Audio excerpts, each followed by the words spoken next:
ಬೈದ್ರೆ ಬಂದಿನಿ ಕಳಪ್ಪ ಬಂದಿನಿ ಮುಟ್ಲ ಚಿಕ್ಕಪ್ಪ ಅಳ್ಬಾರ್ದು ಚಿಕ್ಕಪ್ಪ ಮುಟ್ತೀನಿ ನಾನು ಯಾವ ಜಾತಿನೇ ಕೇಳಲ್ಲ ಯಾವ ಕಾಯಿಲೆ ಕೇಳಲ್ಲ ನಾನು ಆರಾಮಾಗಿ ಮದುವೆ ಮಾಡಿಸ್ತೀನಿ ಸುಮ್ಕೆ ಚಿಕ್ಕಪ್ಪ ನಾನು ಆದಿಶಕ್ತಿ ಭಕ್ತ. ನಾನು ಈಗ 60 ವರ್ಷ ಪಾರಾಯಣ ಮಾಡೀನಿ, ಫೋಟೋ ಇಟ್ಕೊಂಡಿನಿ. ಊಟ ಮಾಡಿದ್ಯಾ? ಏನಾಗಲ್ಲ, 60 ವರ್ಷ ಬಾಳಿದ್ಯಾ ಅಂದ್ರೆ ಇಬ್ರು ಚಿಕ್ಕಪ್ಪ ಚಿಕ್ಕಮ್ಮ ಅಂದ್ಬಿಡ್ತೀನಿ. ಆಕೆ ನಂಬಿ ಬಂದ್ಬಿಟ್ಟಿನಿ. ಆಸ್ತಿ ಅರ್ಧ ಬರಿಬೇಕು ನಂಗೆ. ಇವತ್ತೇ ಬರ್ದ್ಬಿಡ್ತೀನಿ. ನೀನ್ ಕೊಟ್ರ ಆಸ್ತಿ ನೀನು ಕೊಡಕ್ ಬಂದ್ರೆ ದೇವ್ರು ನಿಮ್ ಪ್ರೀತಿ ಆಸ್ತಿ ಸಾಕು ನಂಗೆ. ಒಂದ್ಸರಿ ಇವ್ರ ಜೋಡಿ ಚೆನ್ನಾಗಿಲ್ಲ, ಇಂಥ ಜೋಡಿಗಳು ಯಾರು ಆಡ್ಕೆ ಬೇಡಿ. ಒಂದು ಖುಷಿ ಆಗುತ್ತೆ ಚಿಕ್ಕಪ್ಪ. ಯಾವತ್ತೂ ನಿಮ್ಮ ಮಗ ಇಲ್ಲೇ ಇರ್ತಾನೆ. ಈಗ ಮಾತಾಡ್ತೀನಿ ಆಮೇಲೆ. ಒಂದ್ಸರಿ ನಿಮ್ಮ ಜೀವನ ಇನ್ನೂ ಚೆನ್ನಾಗಿಲ್ಲ. ಇಂಥ ಜೋಡಿ ಅಂದ್ಬಿಡಿ ನೋಡ, ಒಂದ್ಸರಿ ಬೇಜಾರು ಮಾಡ್ಕೊಬಿಡಿ. ಇಲ್ಲಿ ಜಾತ್ಯತೆ ಬೇಡ. ಪಂಚಪೀಠ ಐನಾರೊಬ್ರು ಪಂಚಾಕ್ಷರಯ್ಯ ಅಂತ ಹೇಳಿ ಯಾರೋ ಚಿಕ್ಕಮಗಳೂರಿಂದ ಸಂತೆಬೆನ್ನೂರಲ್ಲಿ ಬಂದಿದ್ರೆ ದುರ್ಗಮ್ಮನ ದೇವಸ್ಥಾನದ ಒಬ್ಬ ಪಂಚಾಕ್ಷರಯ್ಯ ಮಗ ಅಂತ ಹೇಳಿ ಇಂಜಿನಿಯರ್ ಮಗ, ಅವ್ರಿಗೆ ಕಾಲ್ ಬರುತ್ತೆ ಶಿವಣ್ಣ ಅಂತೇಳಿ. ಅವನೇ ಈ ಜಗತ್ತಿನ ಫೇಸ್ಬುಕ್ ಮಾಡಿ ನಿಮ್ಮನ್ನೆಲ್ಲ ಪರಿಚಯ ಮಾಡ್ಕೊಡುವಂಥ ಪುಣ್ಯಾತ್ಮ.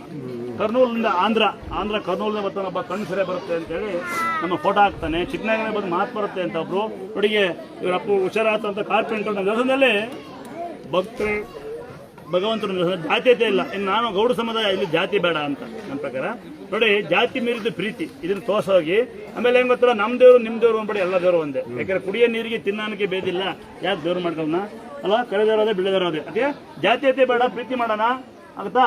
ಎಲ್ಲ ಮತ್ತೆ ಬರೋ ಅವಶ್ಯಕತೆ ಇಲ್ಲ, ಏನು ಒಳ ಅವಶ್ಯಕತೆ ಇಲ್ಲ. ಏನಾರ ಅಲ್ಲಿ ಮದುವೆ ಮಾಡಿಸ್ತೀನಿ. ಆಂಟಿ ಡ್ರೈವರ್ ಕೊಡು. ಇಹವನ್ನು ಗೆದ್ದು ಹೊರಗೆ ಹೋಗ್ಬಿಟ್ರೆ ನಾನೇ ಪುಣ್ಯವಂತ. ಚಿಕ್ಕಪ್ಪ ಕರೆಕ್ಟಾ? ಆದಿಶಕ್ತಿ ಕುಂದದ ನನ್ನ ಮೇಲೆ. ಆದಿಶಕ್ತಿ ಮಗ, ಆದಿಶಕ್ತಿ ಸೇವಕ. ನಿನ್ನ ಆಶೀರ್ವಾದ ಯಾವ ನನ್ನ ಮೇಲೆ ಇರಲಿ. ಇಬ್ರು ಊಟ ಮಾಡಿ ಬರ್ತೀನಿ. ಒಳ್ಳೆದಾಗಲಿ. ಈಗ ಫಸ್ಟ್ ಬೈತೀನಿ, ಆಮೇಲೆ ವಾದವನ್ನ ಬೈಯೋ ಕಾರ್ಯಕ್ರಮ ಅಲ್ಲಿ ಸ್ವಲ್ಪ ಕೂತಿರು. ಸ್ವಲ್ಪ ಜಾಗ ಬಿಡಿ ಇವ್ರಿಗೆ. ಹಿಂದಕ್ಕೆ ಬೇಕಂತ ಇಲ್ಲಿ ಬೇಕಂತ ಆರಾಮ ಕೊಟ್ಟು ಜಾಗ ನಂದೇ ಇದು. ಇವ್ಯಾರಪ್ಪ ಇವ್ರ್ಯಾರ ಬ್ರದರ್? ಏನು ದೇಶಕಾಲನ ಮತ್ತೆ 2 ದಿನ ಏನ? ಎಷ್ಟು ಕುಡಿತಿದ್ದ? ಹಿಂದಿರಲ್ಲ ಸ್ವಲ್ಪ. ನಾನು ಹೇಳ್ತಾ ಜನ ಮೋಸ ಮಾಡೋಣ ಅಂತ. ನಿಮಗೇನ ಸಾಲ ಕೊಡ್ಬೇಕು ಹೆಂಗಲ್ಲ? ನಿಮಗೇನ ಸಾಲ ಕೊಡ್ಬೇಕು ಹೆಂಗಂತ ಗೊತ್ತಾ? ಸುಮಾರು ಜನ ಕೊಡ್ಬೇಕು. ನಾನು ಲೆಕ್ಕ ಇಲ್ಲ, ಯಾರು ಕೊಡ್ಬೇಕು. ಕಾಣಿಕೆ ಡಬ್ಬೆ ತುಂಬ ಸೇರಲ್ಲ, 15 ದಿವಸ ಆಗ್ತಾ ಇಲ್ಲ ನಮ್ಮ ಕೈಲಿ. ಇನ್ನಾಕೇನಪ್ಪ ಅಲ್ವಾ? ಕಾಣಿಕೆ ಡಬ್ಬೆಲ್ಲ ನಿಮ್ಮ ಸಾಲ ಇದೆ, ಈ ಋಣ ತೀರ್ಸಕ್ಕಾಗಲ್ಲ. ಅದಕ್ಕೆ ಯಾರು ಮೋಸ ಮಾಡ್ಬೇಕು ತಂಗಿವ.